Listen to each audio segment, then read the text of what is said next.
So, in my last video, I reacted to the first episode of The Bear, which I thought would be fun, give a little inside perspective as someone who used to work in a restaurant in Chicago. And I said, hey, this was very anxiety-inducing. Don't get me wrong, it's a very good show, and I very much enjoy it, but it gives me a lot of anxiety. But if you want me to react to more of it, I will. And I got a lot of positive comments saying that you guys wanted me to react to it, which is great because I love doing this, and if other people enjoy this, then that gives me even more motivation to put myself into an anxiety-induced state. So this is going to be me reacting to the second and third episode of The Bear, because I think I can shove two of them into one, because the first one was setting up the story, and now I just get to chef-splain a lot. There's going to be a lot of chef-splaining. So without further ado, here is me reacting to more of The Bear, which again, very nervous about, because people in the comment section of the last video were like, oh, you want to fistfight everyone in the kitchen in the first episode? Pfft.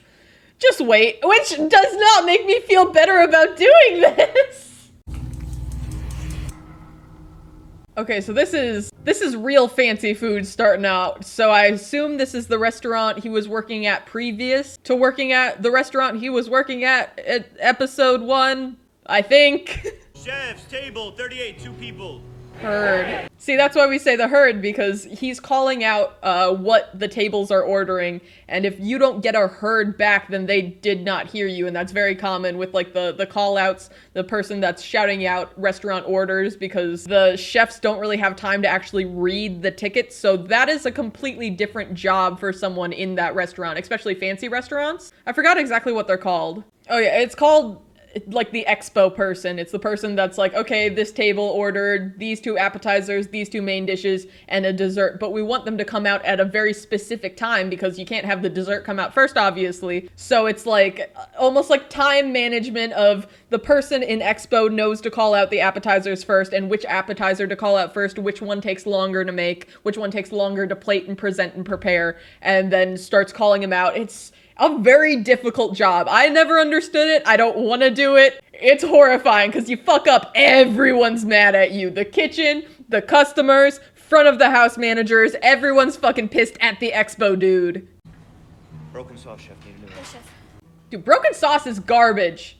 Fucking hate broken sauce. It's when like the oil and everything else in a sauce separates and it looks kind of like gritty and grimy. Is that a word that I want to use? Yeah, it's not good. I call it out every time I see it in a restaurant that I go to. I'm not going to bring it up with the people at the actual restaurant, but just mentally in my brain, I'm going to be like, wow, I'm not coming back to this restaurant. They got a broken sauce. Hey. Is that fucking... I'm sorry. Is that Jeff from Community? Did not expect you to show up, man. I'm so used to you being in Community. And also the host of, oh my god, what's it called? Kitchen Crime Scene, I think. Someone literally reached out to me to ask me to be on that show, and they're like, okay, just you and another person. I'm like, I don't have another person that would be able to take off multiple weeks of their work in order to be on this TV show. So I'm like, maybe later. I can always be on a baking reality show later. I'm afraid if I do it right now with my current knowledge, I wouldn't make it very far. So I still got time. I'm young enough. Most people I see on reality cooking competitions are in their like late 20s, early 30s. That's when I'm gonna be at my prime. That's when I'm gonna take home the fucking money. Why? Chef, I'm sorry it got too hot. Why? It didn't cool down. Why? But it was my fault. Go. I mean, why am I getting like flashbacks to culinary school where they're just like, why did you fuck up? And it's like, okay, these are the reasons, this is what happened. And they're like, okay, but you had control over all of those situations, so why didn't you do it better? Motherfucker, I'm here to learn! Why do you hire fucking idiots? Do you like working with fucking idiots? I'll do better. Say yes, chef. Yes, chef. Can you not handle this? Is it too much for you? Answer me. I can handle it. I can handle it, chef. I can handle it, chef. 12, 10, 36, Fire, 8, don't 13, fuck with my 36. count. Sorry, 3. chef. 8. I'm gonna fucking fight this man. This dude, I don't even know his name. Fucking Jeff from Community. Is that even his name in Community? I don't know. Everything hurts because there are so many numbers being called out, and he's the one that's fucking everything up. Like that person that's in charge of the kitchen and just have such a fucking ego. I'm already so heated. We're like less than 5 minutes into the first episode. I get it. You have a short man's complex. You can barely reach over this fucking table, right? Is this why you have the tattoos and your cool little scars and you go out and you take your smoke breaks? It's fun, isn't it? But here's the thing. You're terrible at this. You're no good at it. Go back. Someone's projecting. I feel like someone is projecting right now, and it's that fucking man. Why? You think you're so tough? Yeah. Why don't you say this? Say, yes, chef. I'm so tough. Yes, chef, I'm so tough. Say, fucking yes, chef. I'm so tough. Yes, chef, I'm so tough. You are not tough. You are bullshit. You are talentless. Say fucking hands. Hands! You should be dead.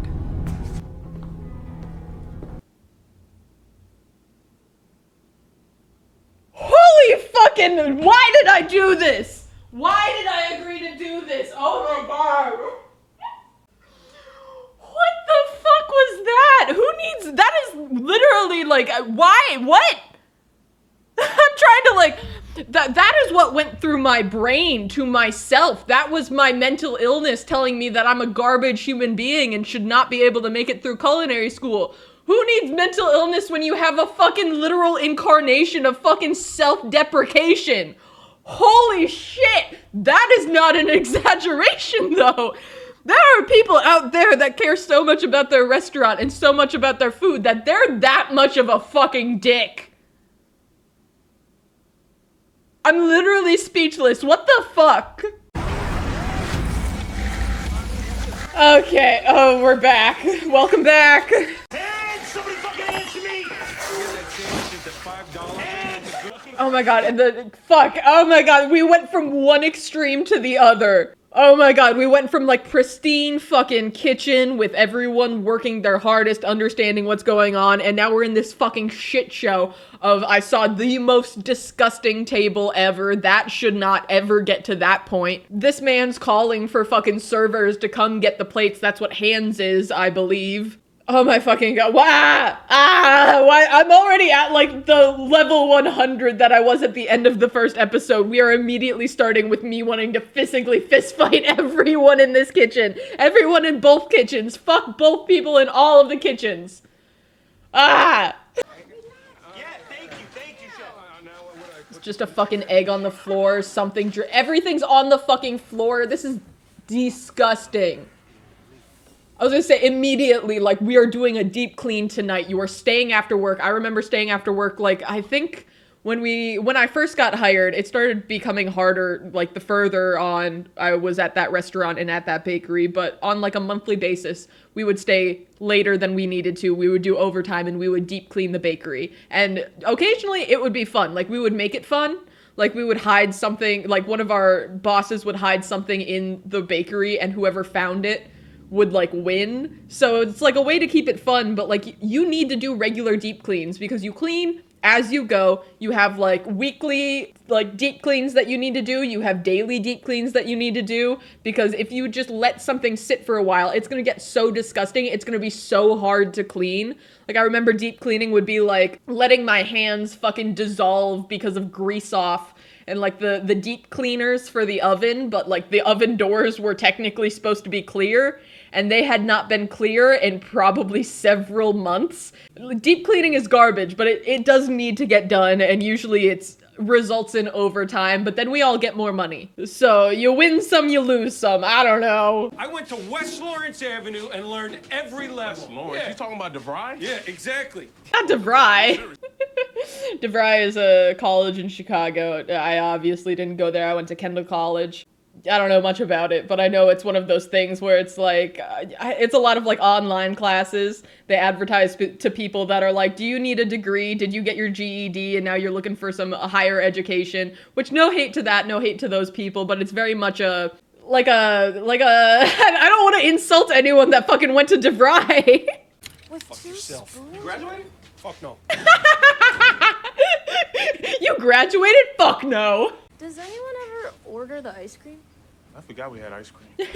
Dude, ice cream was like the whole thing at my old bakery. I used to spin ice cream almost on like a daily basis. We had so many different flavors. We put them into different containers. We made like ice cream cupcakes, ice cream cakes, pints of ice cream. We made sundaes. We made milkshakes. And all of the ice cream was homemade. Like we would make our own ice cream base, which I don't know if that's the situation here. I don't think it would be. In this type of kitchen, I believe that they would have the ice cream base shipped from somewhere else in a liquid state that they then just pour into the ice cream machine or like a soft serve machine. I don't know what kind of machine it is. It'll show me in a second. Again, I keep pausing, but I need to explain. And now we're smoking, which is a very, very, very common thing in restaurants because everyone just needs that. It's so stressful that everyone needs that little either pick me up or pull me down to fucking calm myself. It's a moment that you can take to just like relax and like come down and like reground yourself a little bit because everything is so chaotic and stressful that it's like you need that moment. And consuming nicotine is not good, but in the restaurant industry, that is your godsend.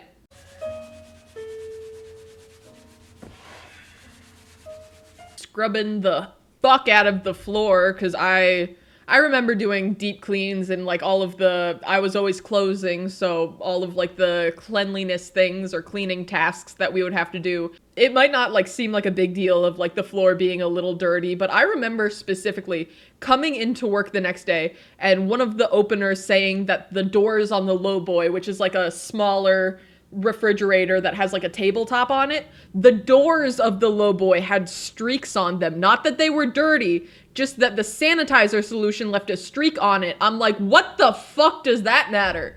Are you eating off of this goddamn vertical surface? Are you gonna lick the goddamn lowboy? It's clean. God fucking damn it. Why is this getting me so emotional with so many different emotions already?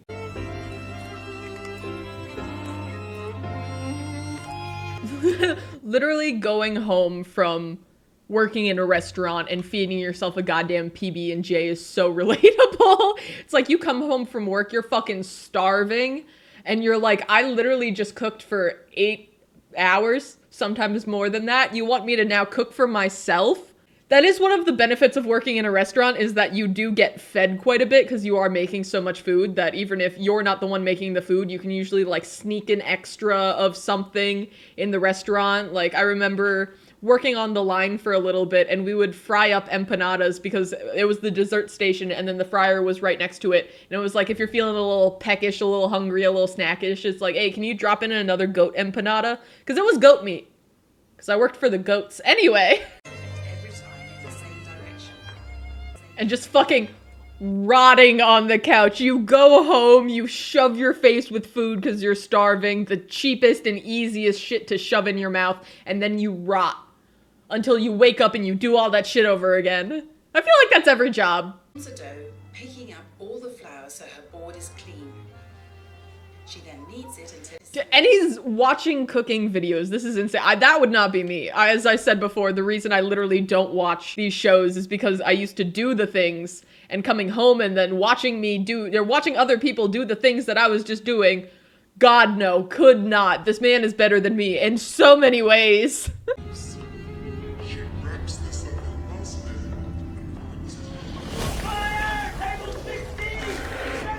And now this is exactly what I was talking about in the first episode. I know this is a dream and this man is having a goddamn nightmare about being in the kitchen because he worked at a kitchen. He went home and he watched cooking content and now he's dreaming about cooking. It's a goddamn nightmare. I already know. Break, sweetheart.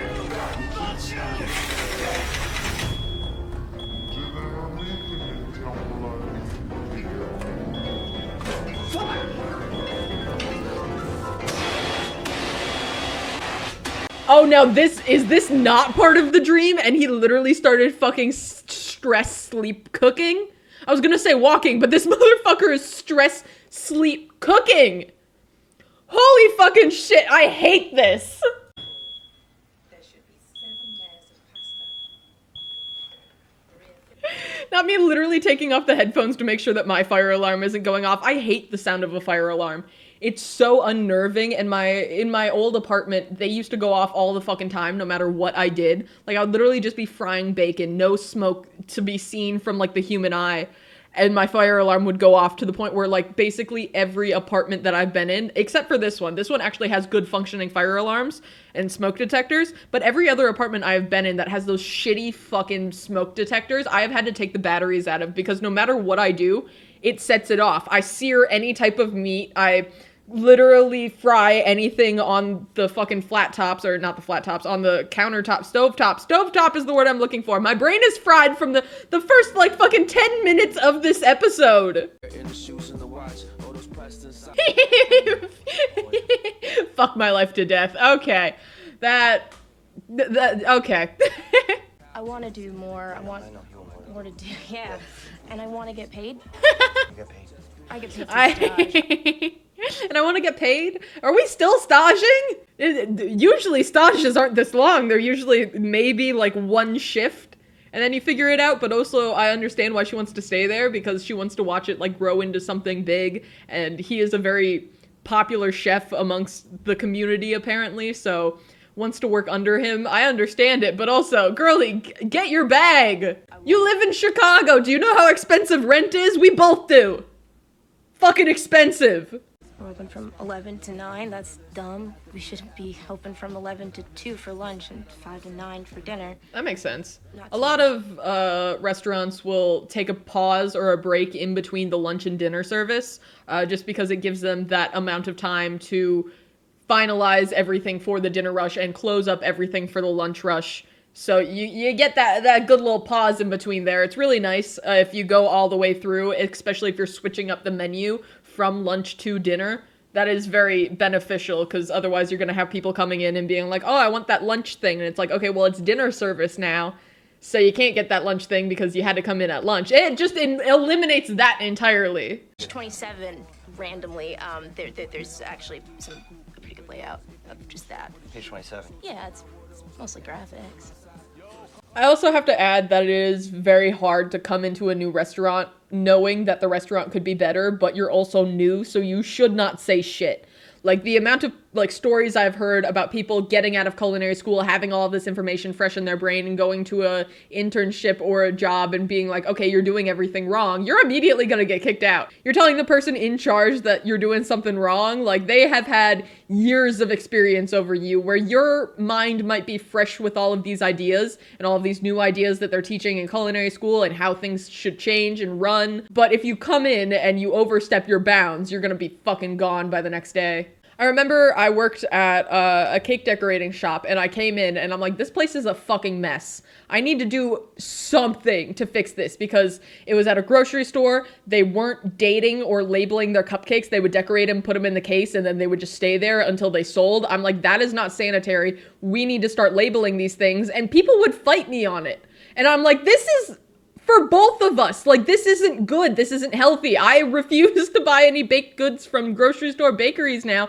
because they didn't wash their sheet trays because it was too much work because they didn't have a specific dishwasher for the sheet trays, which is the thing. They are very nice, but that doesn't mean that if you don't have one, you can't fucking wash your sheet trays because they would put muffins on those sheet trays and those muffins would contain nuts and some of the nuts would fall off onto the sheet tray. Well, now that's an allergen contamination. Oh my God, it was such garbage. And then a manager came in and they're like, hey, we should be dating our cupcakes. And finally everyone fucking started doing it. But I wanted to fist fight everyone in that kitchen too that I was working with because I'm like, hey, I have a certain level of knowledge. I don't want to be fucking passive aggressive here, but my God, what we are doing is not healthy. It's not sanitary. We cannot be selling these to people.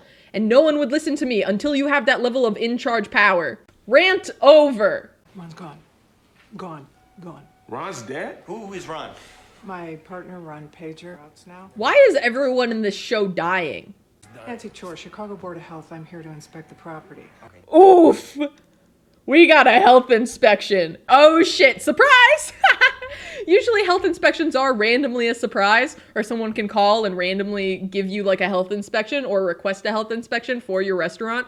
And I've dealt with a few health inspection things. Usually with our restaurant, we got a little bit of a heads up where it's like, oh, a health inspector's coming in today, so you gotta be on your best fucking behavior. We gotta deep clean the fucking walk-in. We gotta throw out everything that's expired because there is stuff in there, but we haven't gotten around to it. We haven't been using it, but we gotta make sure that everything's like fucking up onto milk crates because we'll put things on the floor and that's not allowed because everything has to be like 5 inches off the ground. There's like so many tiny, minuscule little rules that play into your grade because most restaurants have like a food grade rating and they can bump you down, and it's not that hard to get an A, but also every like restaurant that I go to or every grocery store that I go to that has less than an A rating, I'm immediately sketched out, and I'm not buying anything that hasn't been like properly packaged by not the restaurant or grocery store because like it's hard, but it's not hard. It's not hard to keep a clean kitchen all the time and usually pass your health inspection, but it's so health inspections are so nerve-wracking because it's like, I think I've been doing everything correct, but what if I'm not and they shut me down and now everyone's out of the job? No funny business, Miss Shore. You too. Okay. He is not getting on the health inspector's good side. That I'm not saying that like buttering up your health inspector is going to give you a better like title or better grade, but it does maybe a little bit of respect for the people that have the ability to shut down your entire operation. Maybe they should be respected a little bit. But what about Richie? Suspended license. I saw him drive in this morning. And you're going to be a snitch about it? Sydney walked in here a couple days ago and now she running shit just like that? All fucking willowy and scribbling? Chef, I would do anything to work at Noma. Bitch, look around. This ain't Noma. Again, why are we outside with our fucking aprons on? I will call that out every time I see it in the show. Not sanitary. The health inspector is gonna get you for that. I discovered a large hole in the tile. Looks like a former gas line next to the stovetops. Not only was it not properly drywalled and caulked, but someone clogged the hole with napkins and then proxied over it with...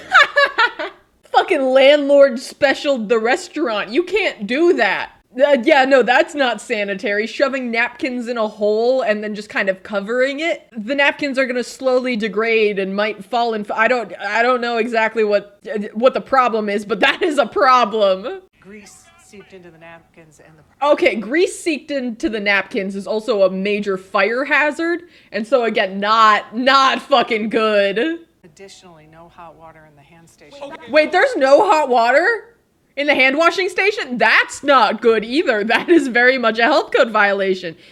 All hand washing stations need to have the hot water because you're supposed to wash your hands at, I forgot what exact temperature it is, but it also needs to be clean drinking water for some reason. I remember that. I do not remember why. I only remember it because every time that I would fill up my water bottle at a hand washing station, they'd be like, no, don't fucking drink that. That's disgusting. I'm like, it literally needs to be safe to drink in order for this to be a hand washing station. But fine, fuck it. I'll walk all the way across the restaurant to go refill my water bottle. Health code states any sink near a prep area needs to deliver instantly hot water to prevent the spread of bacteria. Yeah. And I haven't even delivered the big one yet. Oh, what's the big one? Oh no, these are...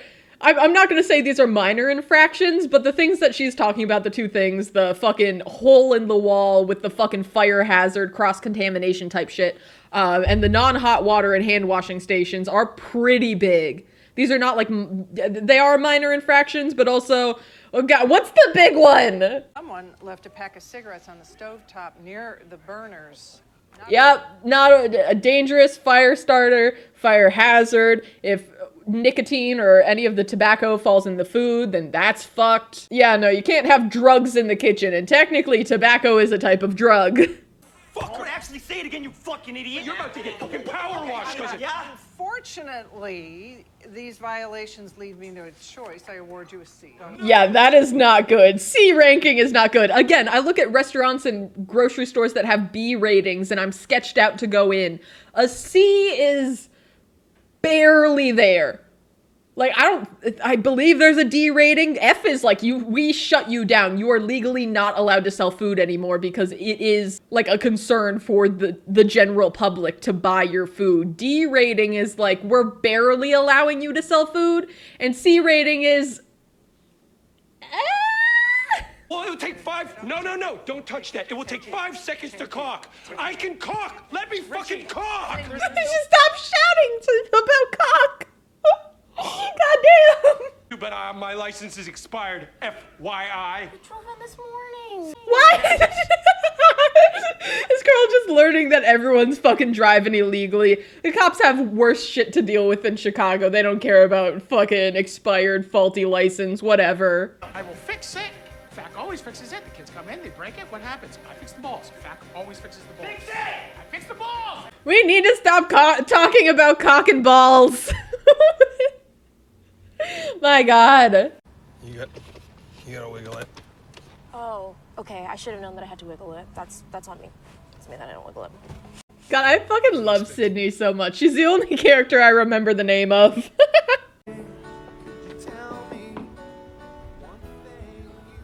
this man? Leave, I'm taking orders from a fucking toddler right now. Dude, hold on. I need to pause for the fucking toddler comment, because that feels so much like me. Because when I started working in the restaurant that I used to work at, I started when I was 19, fresh out of culinary school. I was the youngest person working there full time. And I got so much shit for it all the time. And it was like in a playful banter. This is not playful banter type manner, but everyone would call me a fucking child. Everyone would call me so young and all of these things. But that just kind of hit home for me right there. Hey, I'm sorry about that, but none of that, like, messed up the wall.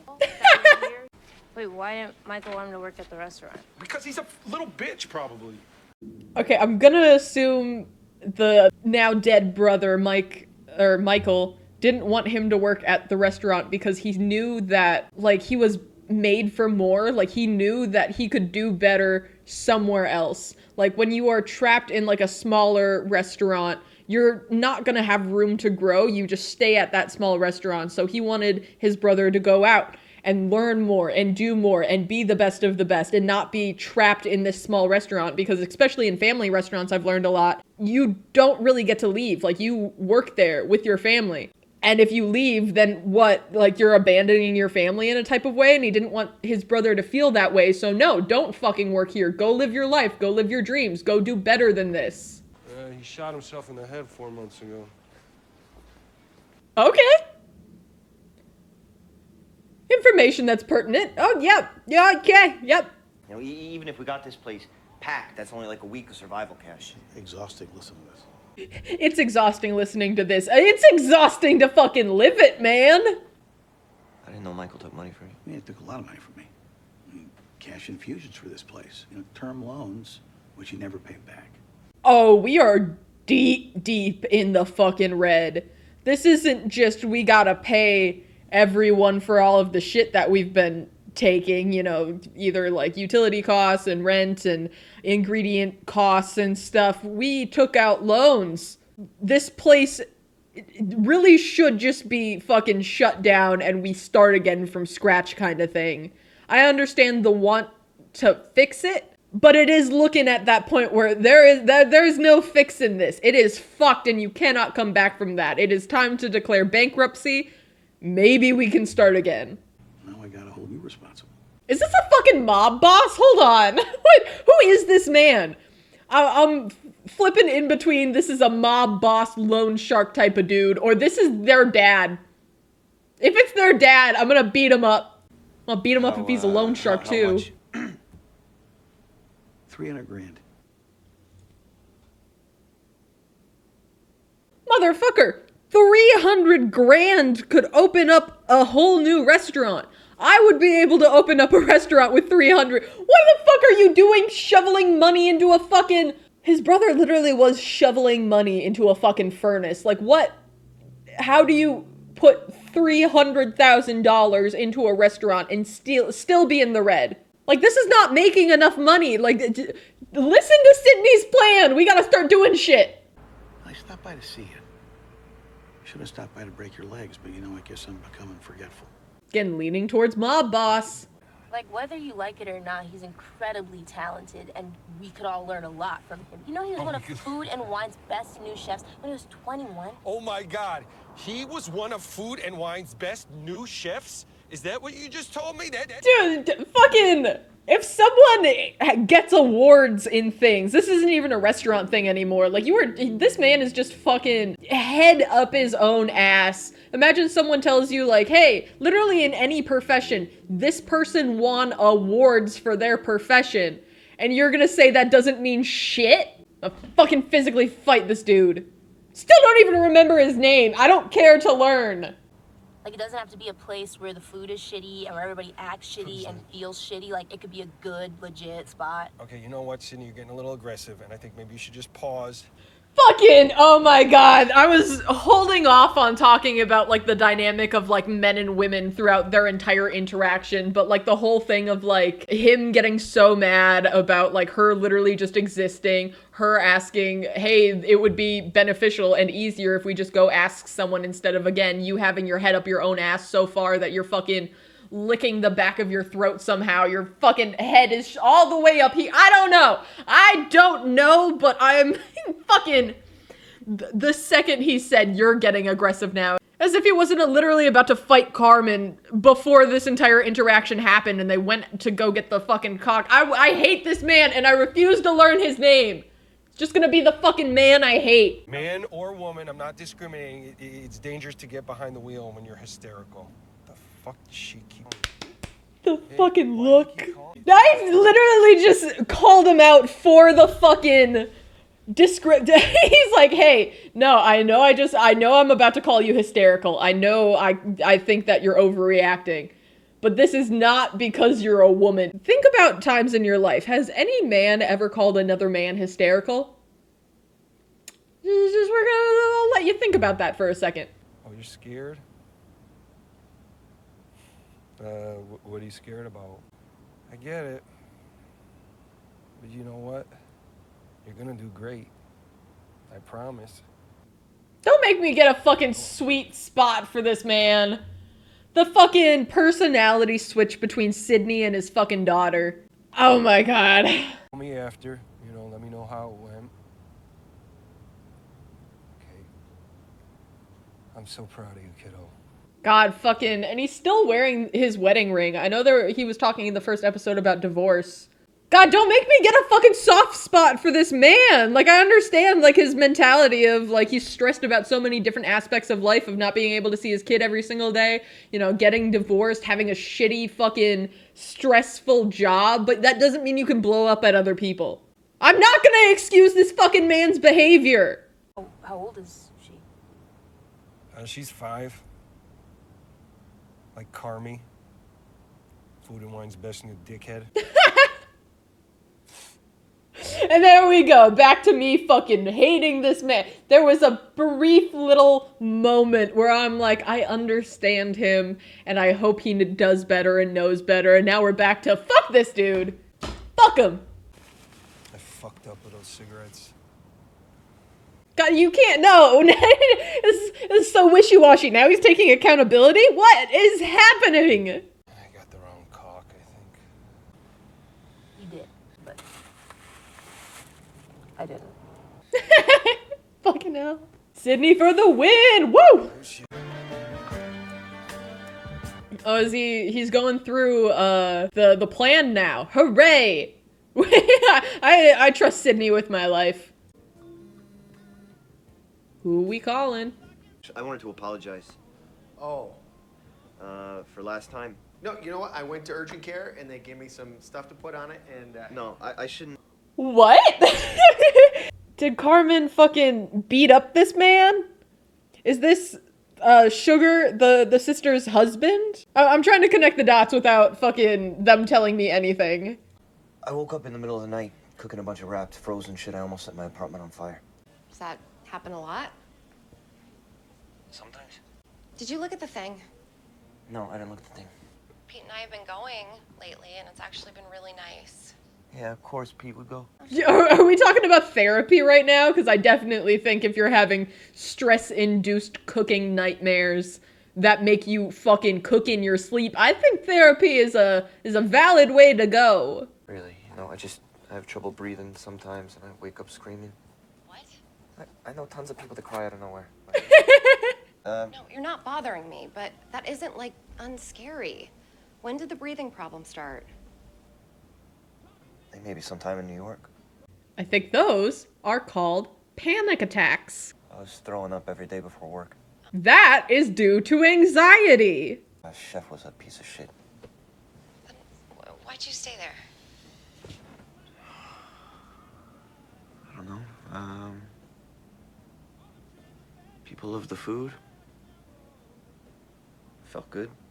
Fucking me working in restaurants where it's like, yeah, no, I am anxious all the time. I wake up, I cry a little bit before I go into work. I come home, I cry about my day, but then I go back the next day because it was a really nice... I was proud to work in the restaurant and bakery that I was working at because it was known throughout Chicago. It was known because the owner of the restaurant was on Top Chef. She won Top Chef. She was an Iron Chef. She has become a celebrity chef at this point, and it was so cool working at her restaurant, but the hours were excruciating. The stress levels were insane. I don't know why I stayed either. It's almost like a trauma type thing where you're so traumatized you can't leave. It's almost like an abusive relationship, but with a job. It's like, what else am I gonna do? This is what I have been doing. I can't start from scratch. I can't start at a new place. This is all I know. I know everything about here. I cannot start somewhere new. I'm asking you to look at the thing. Mm-hmm. It's okay to ask for help. Go to fucking therapy! What is that? I see Carmen kind of on the side, and I don't think it can be anything good. Why am I terrified of what he's gonna do to the letter? I feel like he's gonna open it, it's gonna say some shit, and he's not even gonna show Carmen. Or, I don't know, or he's just not gonna open it at all, and he's gonna fucking, like, get rid of it or some shit. I don't know why I'm nervous. Okay. Just setting it on the desk. That's fine. God fucking! I thought he was gonna do the good thing. We were having a moment in the car where you were talking to your daughter, and I believed in you for a minuscule of a second. God, what is he gonna fucking do? Oh, he's just gonna shove it back. I mean, that's not the worst thing, but okay. I'll take it, I guess. Again, I truly thought he was gonna, like, fucking burn the letter on the goddamn stovetop or some shit. Let's fire one more sausage pepper, 2 more to go. Behind. One more sausage pepper, 1 more to do, chef. 2 more to go. 2 more to do, chef. Gorgeous, thank you, chef. See, it's things like that, why you repeat it back, why you say heard, because if he did only make one, and this is an order for 2 people, and only one of them gets their sandwich and the other one has to wait for another sandwich to be made, that's bad. Hello, Mason. Are you here to comfort me in these trying times? Do you want me to come in tomorrow? Please. Yeah, you're hired. Yeah? Yes. Yeah! You're past chef. Woo! Go, Sydney! Woo! I can't imagine staging at some place for a week with no end date for, like, an actual hiring. Again, all of these people in this show have bigger balls than me, because I would have been out, like, moment one. The second I saw all of that shit from, like, the first couple shots of this episode, I would have been like, nope, we're done here. I can find a better place. We all good in there? Yeah. Yeah. I'm just gonna burn one. I haven't had one all day. I'll see you in a second, right?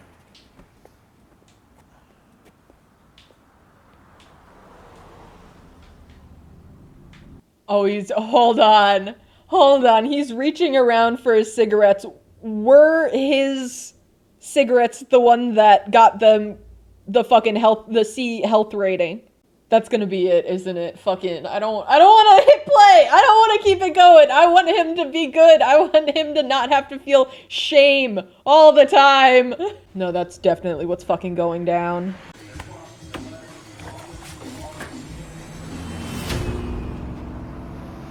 Fuck. Ah! Fuck! Me too, man! Me too! Family, hold on.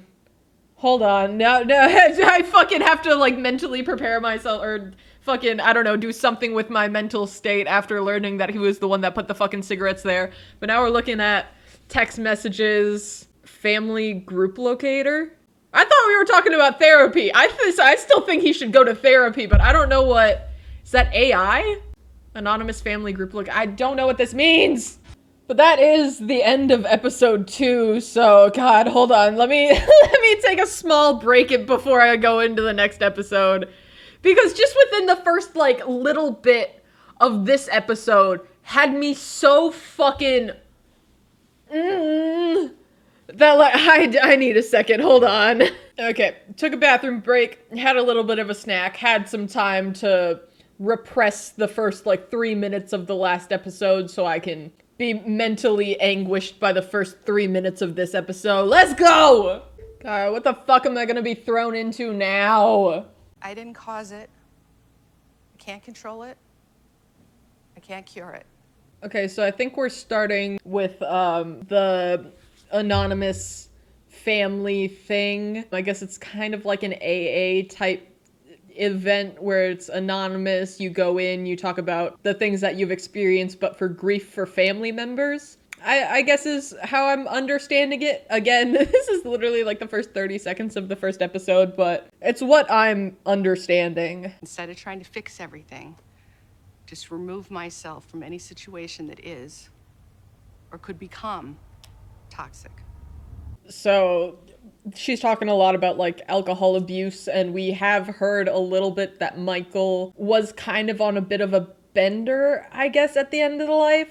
Taking money that he knew that he wouldn't be able to pay back. The fucking dude that I hate that I cannot remember the name of, nor do I want to remember the name of, said that he was, I don't know, there's just been a lot of talk that he wasn't mentally healthy, and then he ended up shooting himself. So I think he was just in that gutter where it's like a lot of substance issues, maybe a lot of debt being collected. That was his only way out, which is never the only way out. This is reminding me slightly of a TikTok that I made about Bernard Luasau was the chef's name. And if you didn't know, he was kind of like the chef that Gustavo from Ratatouille was based off of.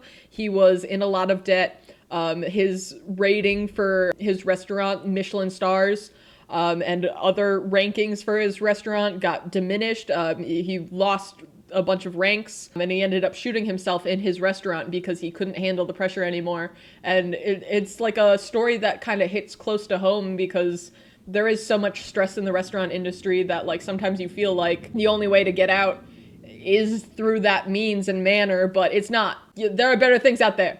I promise. I don't know what's gonna happen in this show, but better things are out there. I hope.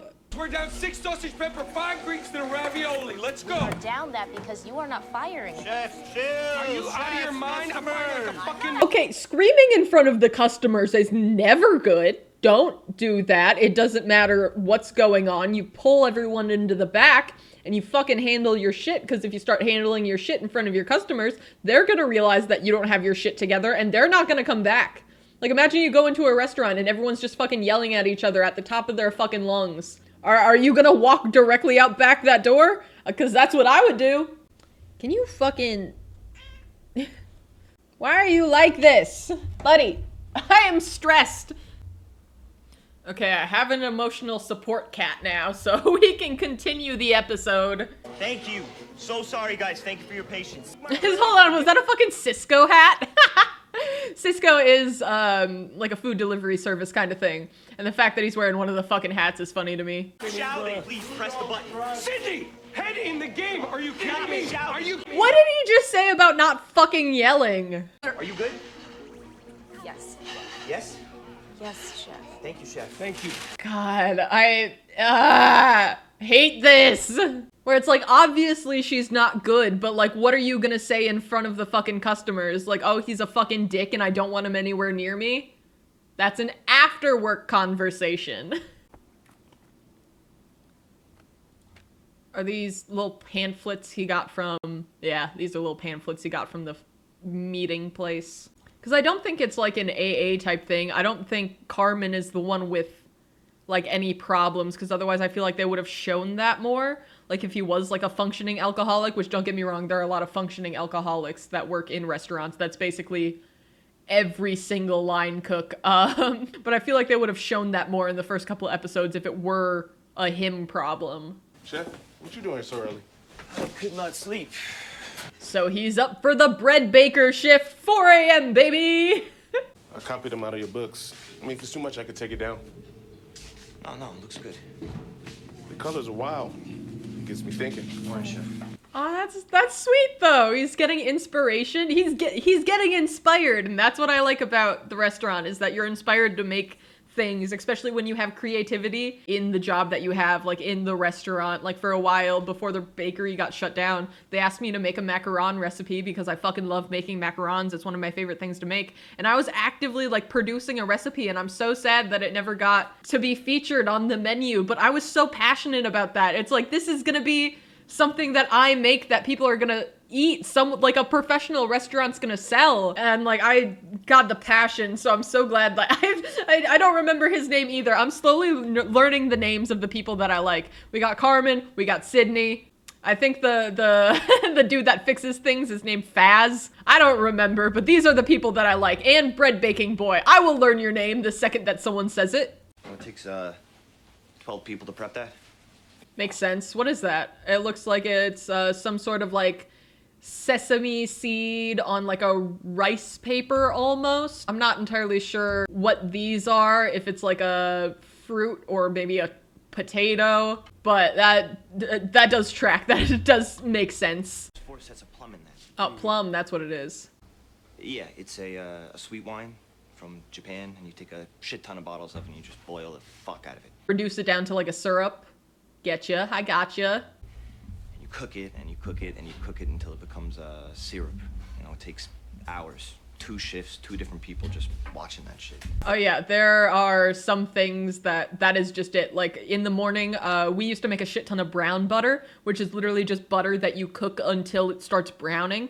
And we would make like pounds and pounds and pounds and pounds of this stuff. Like putting at minimum like 24, maybe 30 pounds of butter into a giant stock pot and melting that. And the morning crew would start that. And then by the afternoon, it would be brown enough and it would be cool enough that we would be able to put it in containers and keep it in the refrigerator. But there are a lot of things where it's like, yeah, this has to go for so long that it goes over to the next shift. And that always fucking sucks because you're like, oh, I have my own shit to do. And now I have to deal with your shit as well because you either put it on late or, I don't know, something happened, but it really fucking sucks. Then you have your plum consommé. God, I fucking hate consommé. I think that's the thing that I made in culinary school once. Hold on, let me fact check what consommé is because it might be something different than what I'm thinking of because I'm used to what I think I made was like a beef consommé. Yeah, what I made in culinary school, it was so fucking dumb. It was a beef consommé, and basically it's just like a clear liquid. It's a soup, but it's clear. And basically what happens is there's like, we called it the raft of like meats and vegetables just floating on top that you need to like keep in like a raft, because if it dissolves into the rest of the broth, then it's not gonna be like clear anymore.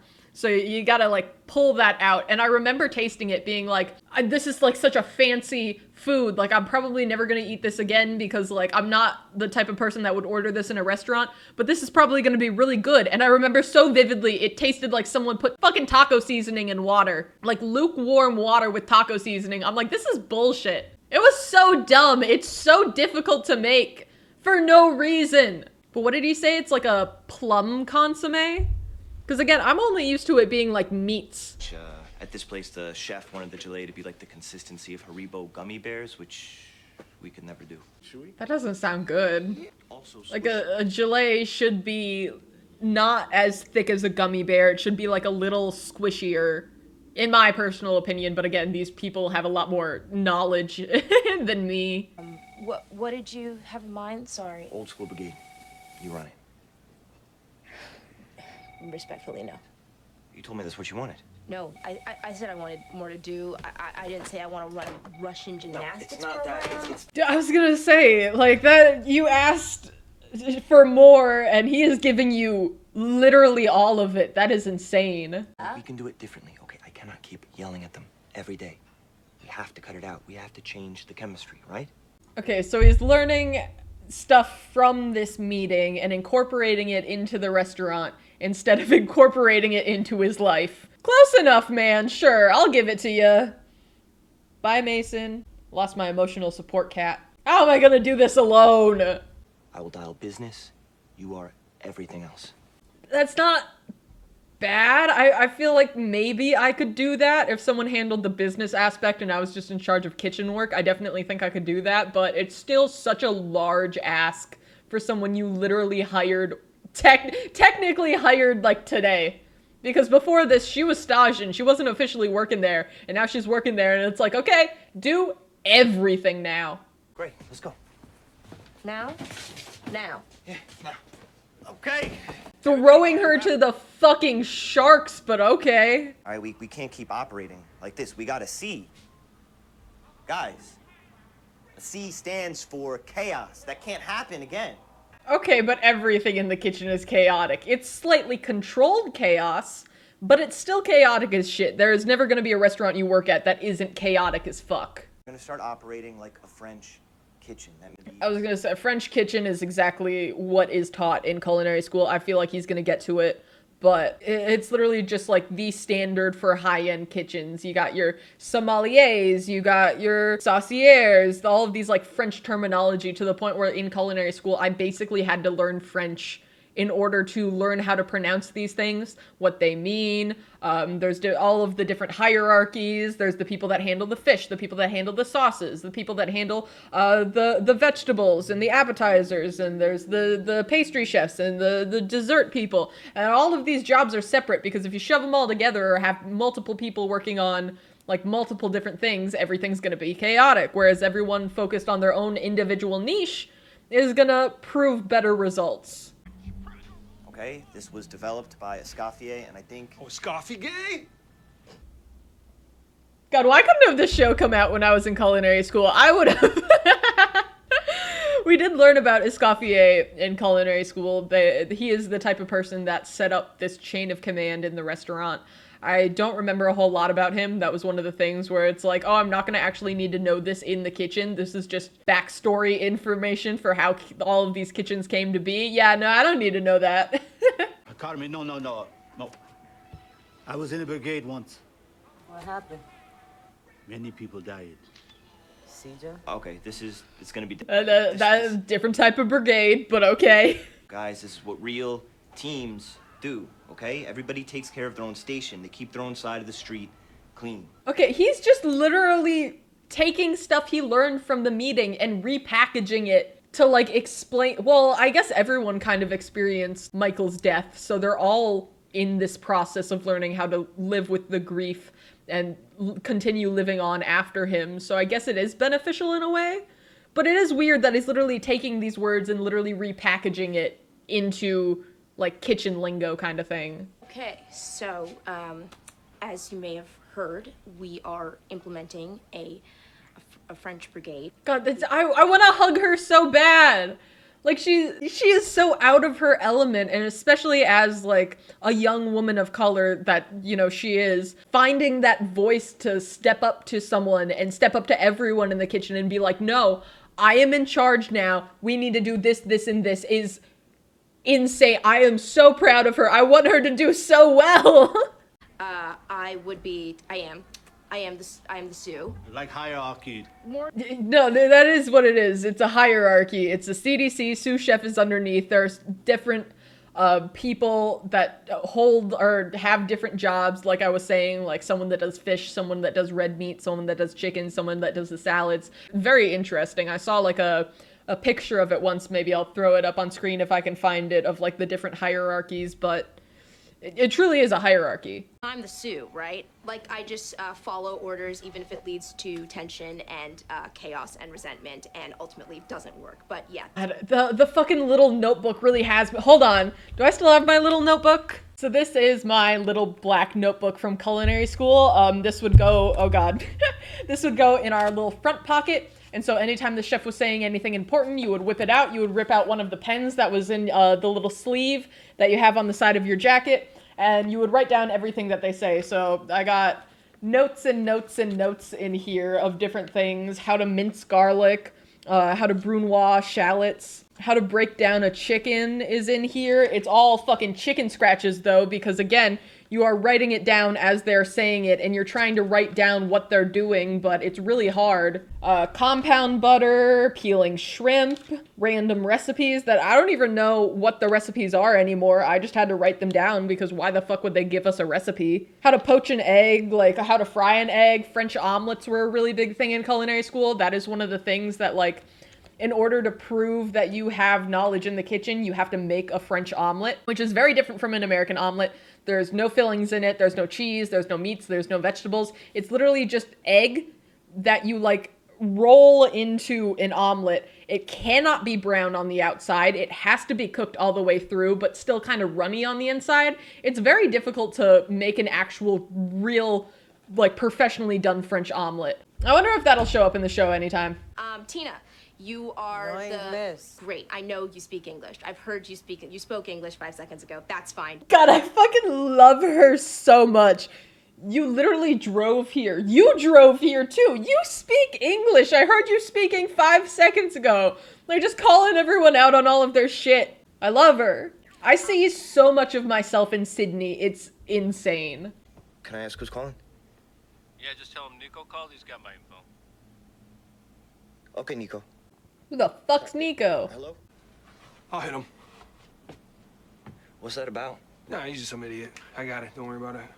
Okay, I'm not liking where this is going because we already know, I do not remember the relation of the dude from the last episode that he owes 300 grand to, but he's already not doing, I don't know, he's already associated himself with some bad people, so we got like some loan shark kind of deal type things. I don't know if that's like a drug dealer giving him supply, I don't know.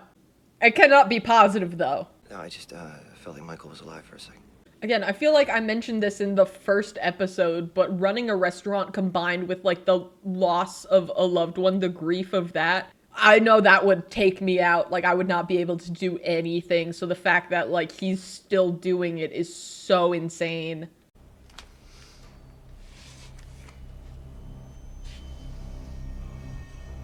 Yeah, this is an anxiety attack, motherfucker. Hey, Marcus, you will be... It's a CA?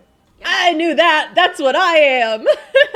Wait, hold on. What was this dude's name again? Because I keep saying that I like this dude and I need to know his name. Marcus is his name. Okay, I have now learned the name Marcus Sidney Carmen. Fucking fuck dude. Refuse to learn his name. But I promise this type of structure will be super helpful. It'll make things run smoother, calmer. Chef, I gotta run a quick errand. Could you hold down the fort? Thank you, Chef. That wasn't chaotic at all. Everything's running smooth. It's good. It's going good. Everything's fine. Everyone is fine. We go into another one of those meetings. Okay, so I'm gonna do checks in a second, so just, you know. God, fucking taking a breather in the walk-in is so goddamn relatable. Just taking the only room that, like, it's not soundproof. A lot of people think it's soundproof. You go to the walk-in to scream. The walk-in is not soundproof. It does diminish the sound, so you can't hear the shit going on outside, but don't scream in the walk-in. I don't know, do whatever you want. I'm not the police. So it tastes like Behind. club still. Yeah, but like Behind, different chef, levels. come on. Ooh. Yes, X-Acto blade with the blade out. There, in my kitchen, there was a sheet tray with a bunch of knives on it. That was like the knife sheet tray. You don't go reaching up there blindly because there were like drawers and containers with a bunch of other utensils. And if you throw a knife in there, people are going to reach their hand in and accidentally grab a knife. So you got the sharp tray, which is the tray with everything sharp on it. It's also the reason why you shouldn't throw knives in the dish pit. Or really, if you're doing dishes at home, you shouldn't throw knives in your own sink, especially if there's like water in it, because you're going to be washing the dishes and you're going to grab for a dish down at the bottom of the water and you are going to slice open your hand because you didn't realize that there was a knife at the bottom. So that's a very big rule in kitchens. You need to know exactly where your knives are. They need to have their place because if they don't, people are going to get hurt. Yo, you two look like you joined the dumbass cult. Thank you.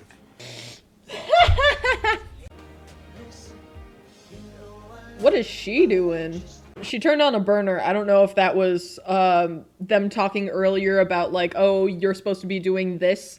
And now that she's seen that Sydney got hurt, it's like, okay, yeah, I probably should do the things that she's asking because she's pissed now. She got injured. And you can't, again, if it doesn't need stitches, you stay in the restaurant, just blood bleeding through a Band-Aid until you get off and then maybe go to urgent care, see if it actually needs stitches. Okay, that fucking has to be Nico. Yeah, it's a drug deal, isn't it? Shit. Fuck. Oh, sorry. Scott's boiled. Yes, It's too cloudy. yes, the it's heat was too too high. high. You didn't I skim know, it I properly. put it lower. She fucking sabotaged her! I'm gonna fight people! Put it lower earlier. Before it's boiled, you know better than that, Lower. chef. I put it lower earlier. I don't know. Low enough. Thanks. Thank you, Richie. God, I fucking hate that too, where if someone else messes up your shit in the kitchen, it doesn't fucking matter. It was your responsibility. You were supposed to be the one watching it. You were supposed to be the one doing this thing. So if it didn't get done, that falls on you. And like, again, it's like, I don't want to make excuses, but I have excuses and they are valid. But it doesn't matter because this was my job and I was supposed to do it. God, I'm getting so fucking mad again. Well, I'm not learning your name now, bitch. God, and she's wearing the glove on one hand because she's bleeding, so I guess they don't have the finger condoms that I was talking about in the first episode. But yeah, keeping a glove on the Band-Aid hand because you're constantly washing your hands, you're constantly changing out gloves, so if that Band-Aid gets wet and doesn't work anymore, so you keep the glove on. Fucked up those onions. In a good way. Not good. So. You betrayed me. Chef, come on, clean your station. I mean, so your nails. Thank you. Do they have a nail brush? God, I miss the nail brush. For some reason, it used to be that you had to have a nail brush at every hand washing station. It's really just a brush that you scrub underneath your nails with. And as someone who has always had kind of longer nails, or they grow out so much that I would have to cut them on like a daily basis if I want to keep them short, but it was so nice to clean under your nails because especially in baking, there would be so much like chocolate and like brown gunk underneath my nails that it looked disgusting. But everyone else in my restaurant was like, the nail brush is disgusting. I'm like, have you seen my fucking nails? That's what's disgusting. Please give me a nail brush. But I think there really should be mandatory in every hand washing station because I think it is very beneficial. Plus, love the wiping, love that energy. Maybe we do it like on the floors because they are so dirty. I almost broke my neck, and honestly, I think I'm gonna pass out just looking at them. What's up? Yes, Chef. Great. Okay. There we go. That's the attitude we need to have. That's good. That's how we fucking talk to people in the kitchen. It's fine. Fine? Did I piss you off? No, if you are happy with this, then I am. God, that's another fucking thing of like, yeah, it's okay. It could be better, but if this is the work you want to produce, then this is the work you're going to produce. If you want to make it better, we can make it better. But if this is good to you, then fucking Guys, where's my onions? Where are my onions? That's a good one. God, she's just getting fucked over. They're messing with her. And again, I want to beat everyone up. This is the person that I have decided I most heavily relate to, and I will protect her ass. No, they did this to me last week. It's just part of paying your dues. Okay, paying your dues should not be fucking up the work that you do that benefits everyone in the restaurant. No! You are angry right now. Damn, we got you. Hey, they made me do it. I swear it wasn't my idea. Yeah, and then the smile that she put on where she's like, haha, yeah, that was funny. I was about to kill everyone in this fucking kitchen. I swear. Fuck. Tell him! Sydney, we're just messing around. Up, please. Let me help you. No, don't. Are you sure? I am fucking sure. Do you ask Carmi if he's sure? No, saying, it's just you don't. heavy. So you stick to your shit, okay? I'll stick to mine. Yeah, Chef. I am very afraid she's gonna tip over that fucking Cambro, though. Why is it so high up on the shelf? You should not be putting heavy things that high up because, again, it's gonna fuck everything. If you spill that on the floor, on yourself, that is a bad time. That is a bad day. You keep your fucking 24 quarts or your 22 quart fucking Cambros at the bottom because you reach up with heavy shit. No, I hate all of this. I know she's gonna fucking drop it.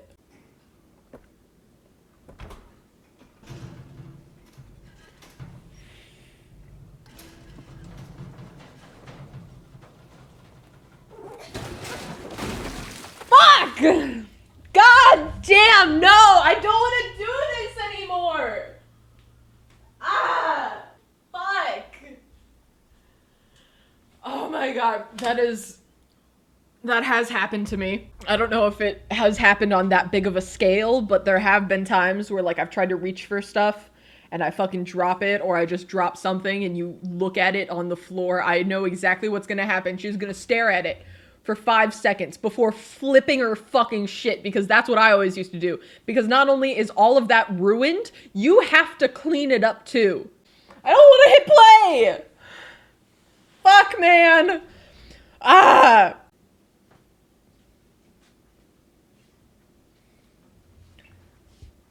At least he's helping. We love, what is his name again? Marcus? And that is what you do. You wipe everything up with fucking towels because if there's like, if it's not just like a clear liquid, you can't mop that shit up. You gotta like weirdly scoop it back into the container. Oh my god, I fucking, this is that's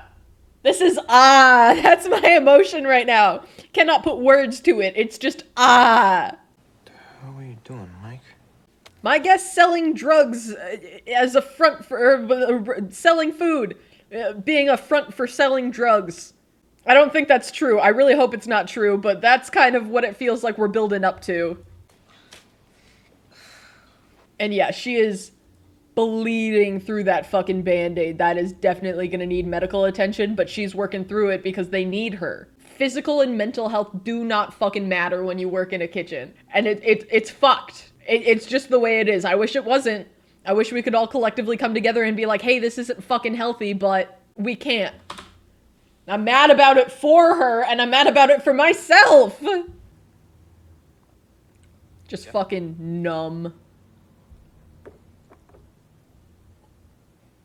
The most shocking thing about this is that they're serving family dinner on actual plates instead of like random dishware like delis or like fucking Cambro lids. The amount of Cambro lids I ate off of was insane, because why would you use like the dishes that you serve food on in the restaurant when those could be used to serve food on the restaurant kind of thing?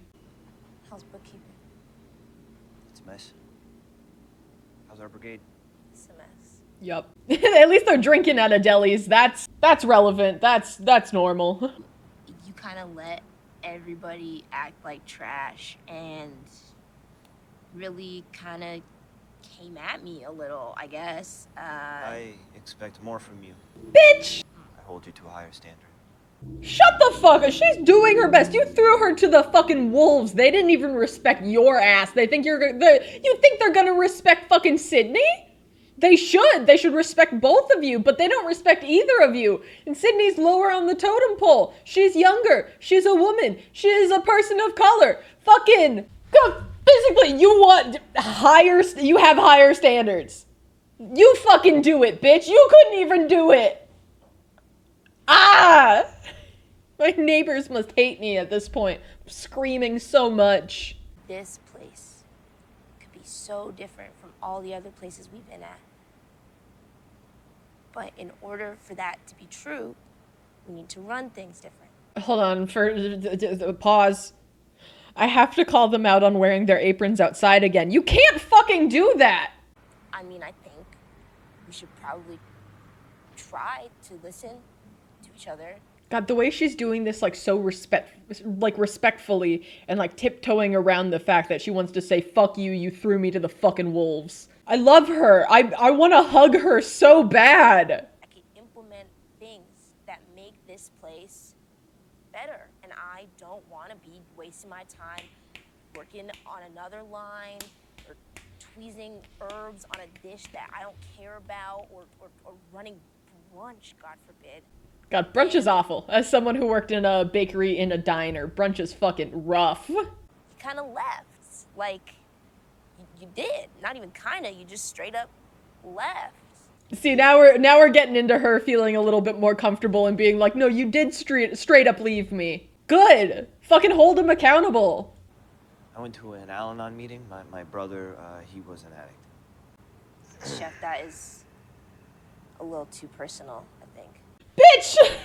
Okay, I gotta call Sydney out on that, though. This man's opening up about everything that he's going through. If we had just had, like, an honest and open communication here, I think things would be infinitely better. But they're both, like, holding on to their own anxieties and their own struggles.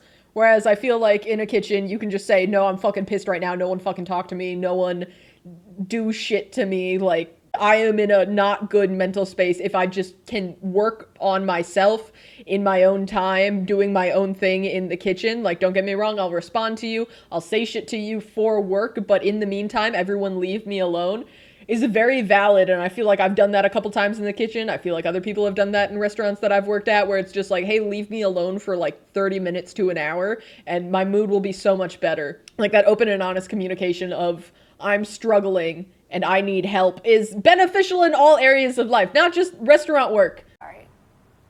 I was just fucking with you. Well, if she's fucking with him, then I guess that's fine. We need to stop fucking with each other's emotions as a joke. My God, hiding onions, telling people that fucking their family issues are too personal. My God.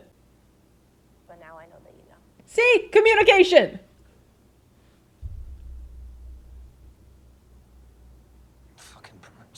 Fucking brunch. God, the fucking Malort poster.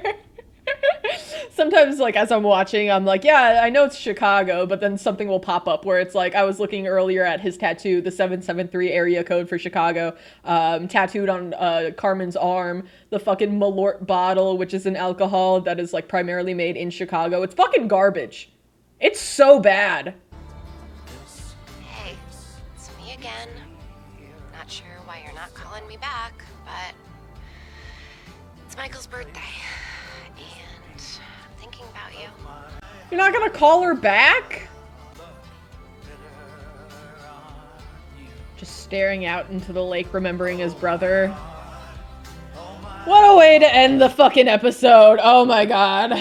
You guys were right. It got so much worse in episode 2 and 3. I know it can only get both better and worse from here. Some final thoughts. I am still fucking thinking about the first couple minutes of episode 2 with that other chef that was in charge of Carmen. Dude, what the fuck? Like, don't get me wrong, that is... it's not normal in the kitchen, but I don't think that's exaggerating at all either. I feel like that does and currently happens in kitchens. I definitely think something real shady was going down with the brother before he died, before Michael died. Definitely some sort of like drug deal or like money laundering type thing. Not loving that.